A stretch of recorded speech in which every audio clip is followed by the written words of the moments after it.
depois deste triste fim de Absalão, né, essa tragédia aí que aconteceu para Davi, Davi agora ele vai passar por um período de restauração da ordem do reino.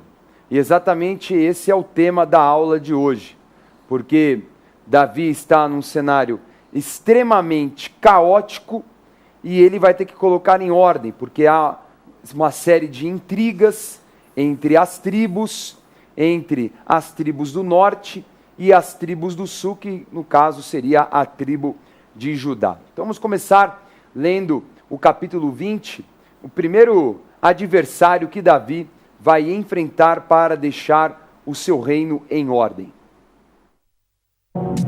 Vamos lá, segundo livro de Samuel, capítulo 20, versículos 1 em diante. Então se achou ali, por acaso, um homem de Belial, cujo nome era Seba, filho de Bicri, homem de Benjamim, o qual tocou a trombeta e disse: Não fazemos parte de Davi, nem temos herança no filho de Jessé, cada um para as suas tendas, ó Israel. Então todos os homens de Israel se separaram de Davi e seguiam a Seba, filho de Bicri. Porém os homens de Judá se apegaram ao seu rei, conduzindo-o desde o Jordão até Jerusalém.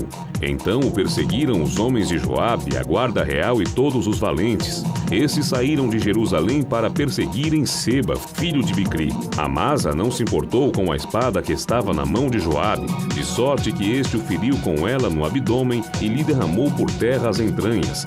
Não o feriu segunda vez, e morreu. Então Joabe e Abisai, seu irmão, perseguiram a Seba, filho de Bicri. Seba passou por todas as tribos de Israel até Abel-Beté-Maaca, e apenas os beritas se juntaram todos e o seguiram. Disse Joabe à mulher sábia, um homem da região montanhosa de Efraim, cujo nome é Seba, filho de Bicri, levantou a mão contra o rei, contra Davi. Entregai-me só este, e retirar-me-ei da cidade. Então disse a mulher a Joabe: Eis que te será lançada a sua cabeça pelo muro. E a mulher, na sua sabedoria, foi ter com todo o povo, e cortaram a cabeça de Seba, filho de Bicri, e a lançaram a Joabe. Então tocou este a trombeta, e se retiraram da cidade, cada um para sua casa. E Joabe voltou a Jerusalém a ter com o rei. Então, como nós estávamos falando, né, Bispo G, parece novela, né? Parece novela mexicana o negócio, né? Um trai o outro, um mata o outro, negócio de louco. O momento, né? A gente percebe que quando a pessoa passa por uma má situação, é que se levanta o que está oculto, né? Ainda mais ele, um homem muito forte. Então Davi era alguém muito forte. Então no momento, vamos dizer assim, da fraqueza dele, é que começaram a se manifestar aqueles que eram os fiéis. E a gente vê alguns fiéis, mesmo até a última extensão, mas a gente vê muita gente infiel, né? Então começa a brotar para todo lado, né? E os infiéis que se levantaram são das tribos do norte. No caso falou de Seba, que era um líder de Benjamim. Que se levantou e ali ele causa uma revolta, né? Uma revolta contra Davi. Essa revolta se cessa com uma ação muito rápida de Joabe. Joabe vai atrás dele, ele para nessa cidade com um nome longo chamado Abel-Bet-Maaca. E nessa cidade, depois que ele cercou a cidade, era uma cidade que seria destruída, não é? Mas aí uma mulher que, conversando com Joabe pela muralha, ela fala: olha, a gente não tem nada a ver aqui com o caso aqui, e não é justo todos morrerem por causa de um homem, por causa de uma revolta que alguns estão seguindo ele.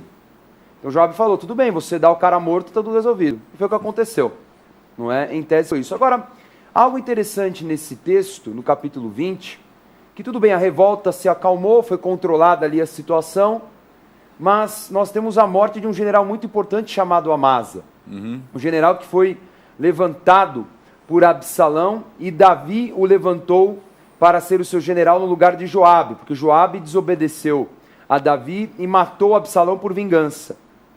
E Joabe não engoliu isso muito bem não, né, Bispo G? Ele não engoliu, e a gente percebe aqui, né? É aquela famosa guerra de poderes, né? Eu acho que Joabe, por ser alguém da família muito próximo, sim, então ele assumia algumas coisas que ele não deveria de assumir. Ao mesmo tempo, ele tinha um sentimento, que é um sentimento de ciúmes. Isso demonstra uma insegurança muito grande. Apesar de ser uma pessoa forte, de uma outra maneira era alguém inseguro, a ponto de fazer as coisas que ele faz, né? Então, realmente, uma pessoa temerária. Pois é. E é tão ruim essa história, porque cortou a Amasa pela barriga, as entranhas saíram, até o povo ficou em choque com aquilo, que foi uma morte tão violenta. E a traição, né? Completa traição. Foi dar um beijo, meio Judas, né? Joabe é exatamente essa figura, né? Vem cá te dar um beijo.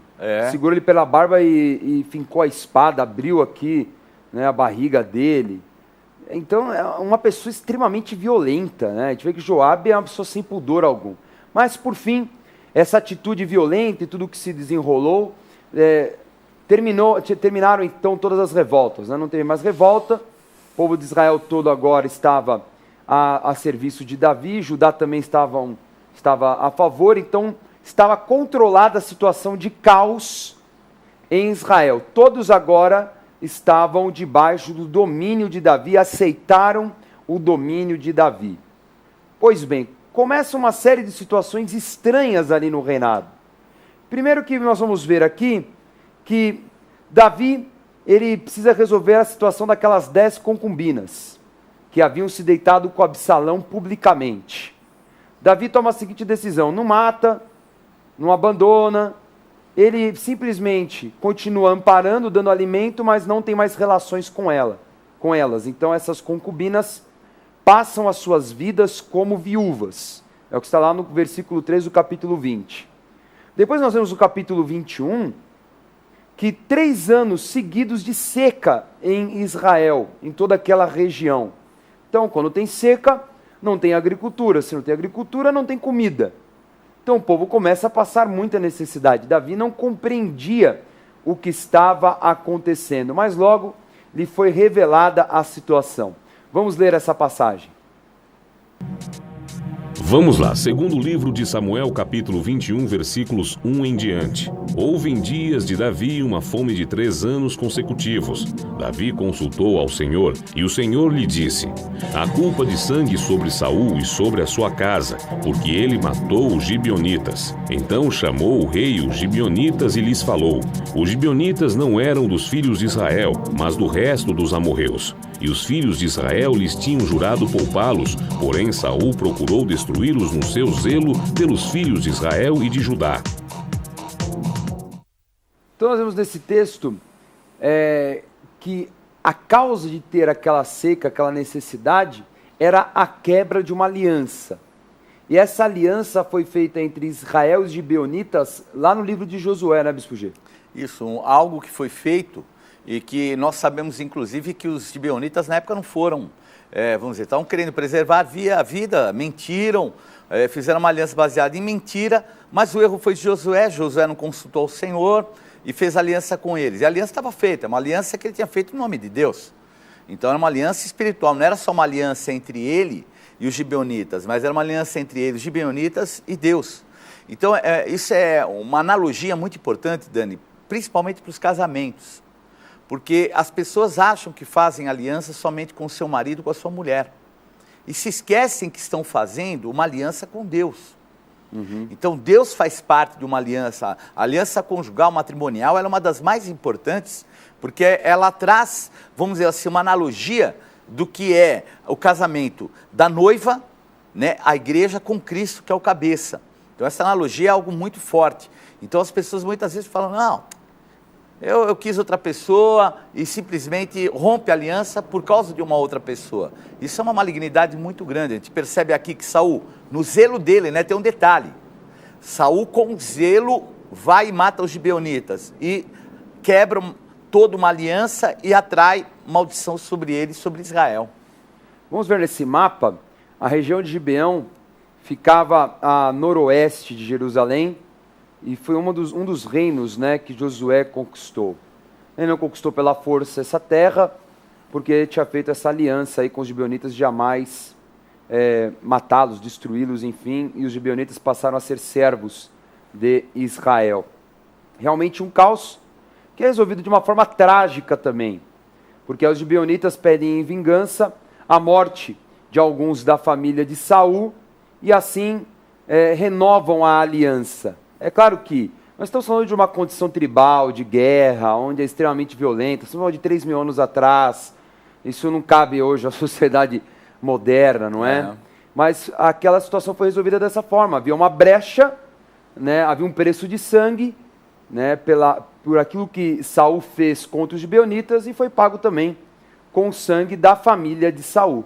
Tá? Então foi assim que se resolveu o problema, e realmente foi o que aconteceu, né? Porque depois acabou o tempo de seca, Israel voltou a prosperar.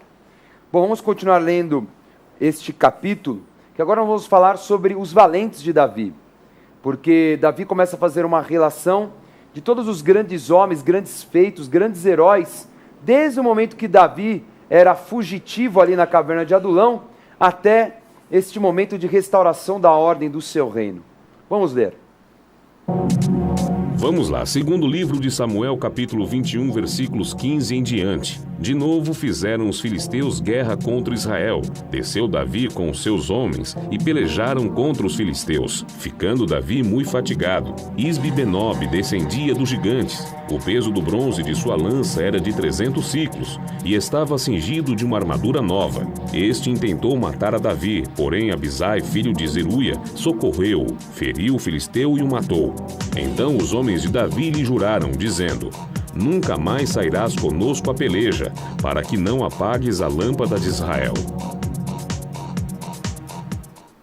Então o versículo 17 é um dos versículos chaves, né? Desse livro, porque já está anunciando que Davi está velho. Davi já não tem mais condição de estar no combate. Imagine, já deveria ter aí uns 30 anos de reinado para mais, e os filisteus novamente atacam. E no meio da batalha, acaba ficando extremamente cansado, está lutando contra um descendente de gigantes, é salvo por Abisai, que é o seu sobrinho, não é? Então, difícil Davi permanecer numa condição com a sua idade em batalha. E ele precisava estar vivo por muitos motivos, uma questão política, uma questão de juízo, né? Estabelecer juízo em Israel. E também, imagine, o sucessor ainda não estava formado, então seria um caos em Israel se Davi morresse naquele momento, né, Bispo Gil? Sem dúvida, porque ali muitos pretendentes existiam pelo poder. Então tinham generais, tinham pessoas assim que eram ainda, né, da família de Saul. Acabou, não tinha mais nenhum. Mas outros que caminharam juntos e de outras tribos que poderiam querer ser sucessores. E de repente criar um trauma, né, começar uma guerra civil, e aí poderia piorar muito a própria situação. Sem dúvida, poderia abalar a estrutura do reino. Agora nós vemos desse capítulo também que, além de narrar o feito de Abisai, que derrotou esse gigante, fala de mais alguns gigantes que foram derrotados. Então você vê uma habilitação de Davi lá atrás com Golias, e esse espírito sendo multiplicado através dos seus valentes. Então, por exemplo, fala de um homem chamado Sibecai, que venceu um gigante chamado Saf. Nós vemos depois Elanã, que é de Belém também, né, da terra de Davi, que venceu um outro Golias, né? Esse é um outro Golias, tem o mesmo nome, mas um outro Golias, que tinha uma lança enorme, né, com uma haste de tecelão. Então imagina o tamanho do gigante. Tem um outro gigante que é derrotado por um homem chamado Jonatas, que é sobrinho de Davi, era filho de Simeia, que era um irmão de Davi, então era um sobrinho de Davi, e esse Jonatas venceu um gigante que tinha 24 dedos, Bispo G, imagine, uma mão com 6 dedos, pé com 6 dedos. Verdade. Então era um bicho, que eram seres humanos. Que é ser humano? É um bicho, né? Um negócio desse tamanho, gigante, né? Já é gigante, imagina a mão com a da mão figura, com 6 né? dedos, cara, coisa esquisita, né? Mas vai saber, né? Então era um negócio diferente, totalmente. E ele acaba ali também derrotando esse gigante.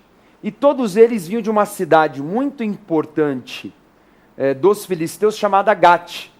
Então veja nesse mapa que Gate ficava mais próximo de Jerusalém do que as outras cidades filisteias, como Asdod, Asquelon e Gaza, né?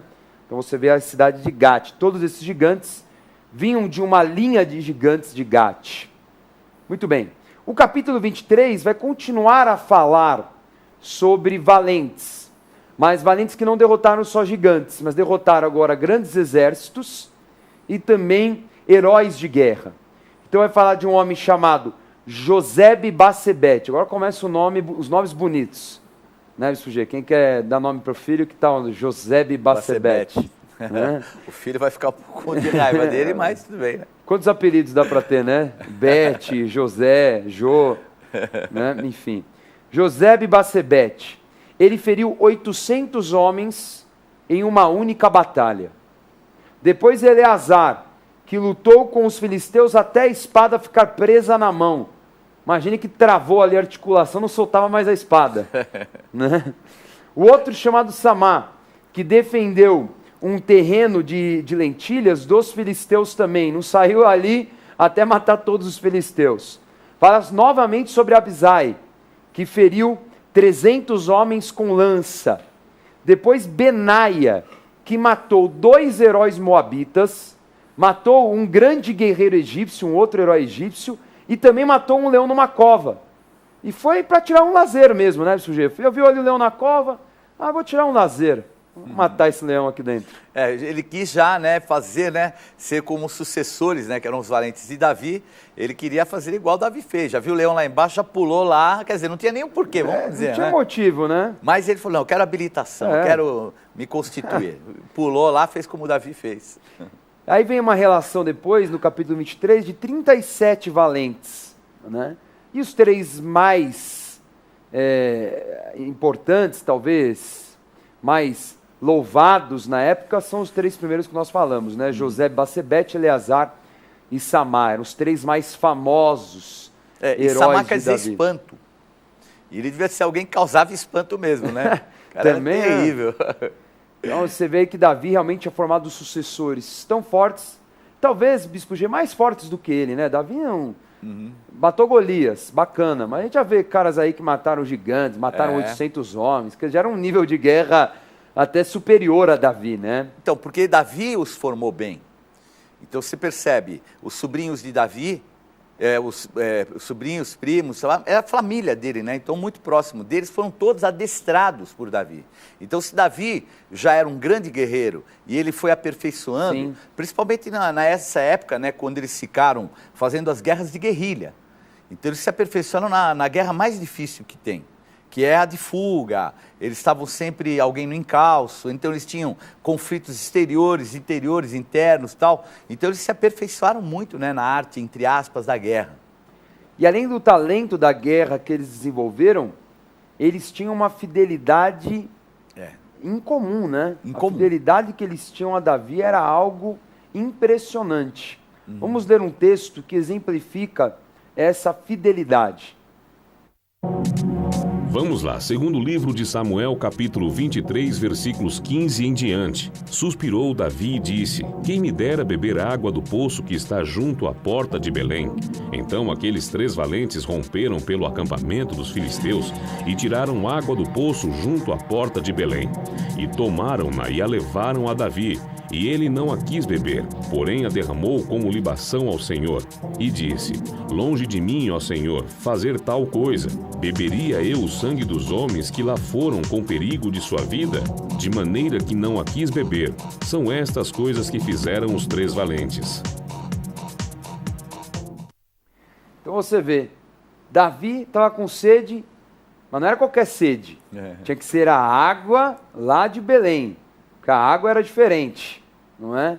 E aí os homens ouvem aquilo, os 3 mais famosos heróis, e a palavra fala que eles romperam fileiras. Você imagina, Bispo G, no meio do acampamento, eles desbaratando um monte de filisteus, chegam até Belém, pegam a água, desbaratam de novo, traz a água, e aí Davi fala: eu não vou beber isso aí não, com sangue de tanta gente.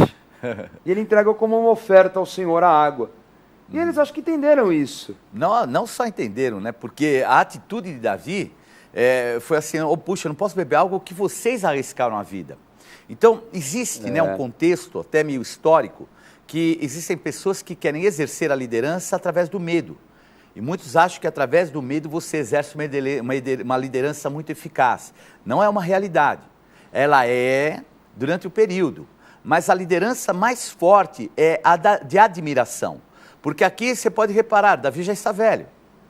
Davi já não é o cara que poderia se opor aos outros, a concorrentes e assim por diante. Ele era alguém que, se fosse o medo, desses que estão ao redor dele já tinham usurpado o reino. Mas Davi desenvolveu um sentimento de amor, principalmente de compromisso com Deus, de fidelidade, de companheirismo. A gente vê, por exemplo, na divisão da presa, né? Aquela vez que ele faz a divisão da presa. Sim. Então ele demonstrou ali que ele era uma pessoa que não se preocupava só com ele. Ele se preocupava com todos e ao mesmo tempo com os mais fracos. Então a humanidade de Davi trouxe a admiração, e quando uma pessoa é admirada, o zelo das outras ele é muito maior e ela não vai mediante a força, porque a força você se mantém pelo medo. Né? O medo, aliás, ele é imposto pela força, mas quando a pessoa se enfraquece, então aí que mora o perigo. Então a melhor liderança que existe é essa, que foi a liderança do nosso Senhor Jesus Cristo. E Davi sendo o rei mais admirado, né? E aliás, toda vez que Deus vai se relacionar com os reis de Judá, ele fala isso, por amor a Davi. Quer dizer, ele até tem consideração por reis bons de Judá, como Josafá, como Asa, né, como Ezequias, né, Josias e tantos outros, mas ele fala, vou fazer isso com você por amor a Davi, o meu servo. Interessante essa relação. E uma relação que ela é lembrada continuamente de geração em geração dos filhos. Quer dizer, depois de 7, 8, 9, 10 gerações, ainda Deus fala a mesma coisa. Por amor ao meu servo Davi. E você vê que essa marca é a marca de Davi, porque Davi, ele era fiel também às gerações que ele tinha se proposto. Sim. Então a fidelidade atinge Mefibosete, né, que obviamente baseado em Jonatas, que foi seu aliado. Então ele tinha se aberto a um processo de ser como era o coração de Deus verdadeiramente. Então a marca de Davi era um homem mesmo segundo o coração de Deus em tudo.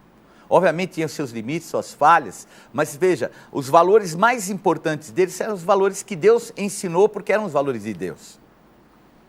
Bom, continuando, depois que tudo ficou praticamente arrumado, a casa estava arrumada, Davi comete um pecado gravíssimo que vai trazer caos novamente para todo o reino. Vamos ver qual foi este pecado. Vamos lá, segundo livro de Samuel, capítulo 24, versículos 2 em diante. Disse, pois, o rei a Joabe, comandante do seu exército, percorre todas as tribos de Israel, de Dan até Berseba, e levanta o censo do povo, para que eu saiba o seu número. Então disse Joabe ao rei, ora, multiplique o Senhor teu Deus a este povo 100 vezes mais, e o rei meu senhor o veja. Mas por que tem prazer nisso, ó rei, meu senhor?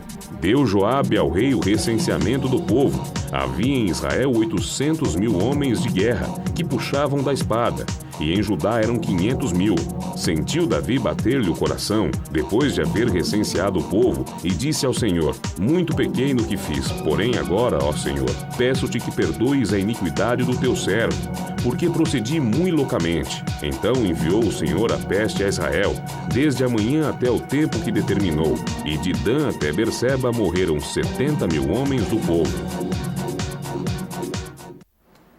O pecado de Davi foi, não diria assim, uma certa prepotência, né? Porque até então tudo que ele tinha vivido foi por vontade de Deus, Deus que era realmente o caminho da vitória de Davi, era quem trazia as vitórias para Davi. E aí ele decide fazer um censo. Para quê? Para saber qual era a força bélica que ele tinha. Para quê? Para falar, olha, eu tenho 800.000 homens em Israel e 500.000 em Judá, sendo que todas as vitórias foram miraculosas e a maioria delas com 600. É verdade. Então é um negócio completamente insano. E olha que Joabe, nesse capítulo, fala, mas Davi, para que você quer o recenseamento? Até Joabe tinha mais noção que Davi. Né? Eu vou até ler o versículo aqui. Sabe o que eu acho, Dani? Quando ele estava envelhecendo, e a gente vê uma tendência nas pessoas que envelhecem, obviamente pelas pressões sociais, uma série de coisas que vão acontecendo, e se o homem se deixa levar por essas pressões sociais, ele começa a querer ter que provar alguma coisa. Sim. Então Davi aqui já está com uma idade avançada. Então a gente percebe que essa tentativa dele foi baseado nisso, para saber o quanto ele era forte, talvez para demonstrar para as pessoas que tinham ao redor, mas ele sabe, é um erro muito grande, porque não era pela idade ou pela demonstração de força ou qualquer outra coisa, mas era o quê? É pela constituição que Deus deu a ele. E ele estava se esquecendo disso. Então, aquilo que era, vamos dizer, os valores da alma de Davi começaram a falar mais forte do que aquilo que era a espiritualidade de Davi no finalzinho da sua vida. Joabe até diz assim, ó: ora, multiplique o Senhor teu Deus a este povo 100 vezes mais, e o rei meu senhor o veja. Mas por que tem prazer nisto o rei meu senhor? Então Joabe já tinha noção, assim, mas todas as guerras nós vencemos com a minoria. Então, Joabe, como era um pouco mais jovem, né, mais novo do que Davi, ele tinha um pouco mais ele não tinha consciência do que Davi estava vivendo. Então, obviamente, uma pessoa com idade, nós vemos aqui no Brasil, né, então, para a cultura brasileira, sim, uma pessoa de 40 e 45 anos, ela já não tem mais encaixe profissional. Então, vejam que loucura. E Davi, obviamente, tinha mais do que isso. E as pressões ao redor deviam ser muito grandes, e Joabe talvez até não entendesse. E também, porque falar que Joabe é alguém espiritual é meio difícil, né? Mas talvez ele estivesse entendendo, porque Davi sempre foi um referencial de fé em Deus, mais de fé em Deus do que naquilo, sim, que é o poderio ao redor. Né? Agora Deus fala para ele, ó, ele ficou incomodado, Davi ficou incomodado, Deus fala, ó, 3 castigos, você escolhe. Então, porque de alguma forma um anjo da morte foi liberado contra o povo. Ele falou, você escolhe, ou 7 anos de fome, ou 3 meses nas mãos de um inimigo, fugindo de inimigo, de adversário, ou 3 dias de peste. Davi optou por 3 dias de peste, talvez porque acho que ele não ia aguentar ficar tanto tempo. Ele já não tinha mais pique para 3 meses na mão do inimigo, né? E ainda mais, já havia a fama de Israel que tinha derrotado todos os povos. Acho que não vai ser coerente agora eu ficar tendo problema com o inimigo. Né? E 7 anos de fome realmente ia gerar um caos para o filho dele. Não é? Então ele pensou, bom, melhor a peste agora de uma vez, 3 dias. Né? E a peste ela só para quando Gade fala com ele, fala, agora você vai ter que entregar uma oferta. E aí a famosa oferta da eira de Araúna. Que Deus fala, você vai lá na eira de Araúna e ali você vai fazer um sacrifício ao Senhor.